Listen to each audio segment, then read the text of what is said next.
పరాభవనామ సంవత్సరంలో ఉపద్రష్ట వారి పంచాంగ గణిత ప్రకారం అంటే దృక్ సిద్ధాంత గణిత ప్రకారం వింశోత్తరి విధానంలో కట్టిన ఆదాయ వ్యయాలను అనుసరించి ఇప్పుడు మనం ఫలితాలను ద్వాదశ రాశులకి ఫలితాలు చెప్పుకుంటున్నాం. అందులో మొట్టమొదటిది మేషరాశి. ఈ మేషరాశి వారికి ఆదాయం 14, వ్యయం 2 అంటే ఆర్థికంగా బలపడతారన్నమాట. అలాగే రాజపూజ్యం 7, అవమానం 5. ఈ రాశి వారికి చాలా పట్టుదల, శ్రమ వాటితోటి కార్యసాధన ఉంటుంది. చాలా శ్రమ పడవలసి ఉంటుంది.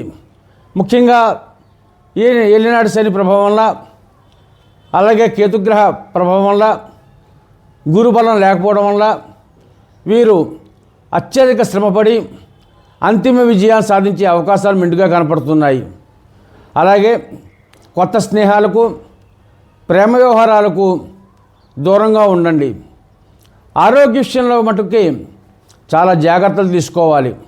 హార్టు, లివరు ఇత్యాది రోగాలు వచ్చే అవకాశాలు కనపడుతున్నాయి కనుక వాటికి తగ్గ జాగ్రత్తలు తీసుకుని తగ్గ పరిహారాలు చేసుకుంటే తద్వారా మీరు అనుకున్న మీ ఆశయాలు, మీ లక్ష్యాలు, మీ కోరికలు కూడా నెరవేరే అవకాశం ఉంది.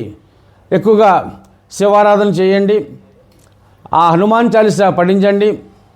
దైవభక్తితోటి ఉంటే తప్పకుండా మీ యొక్క కార్యక్రమాలన్నీ కూడా విజయవంతం అవుతాయి.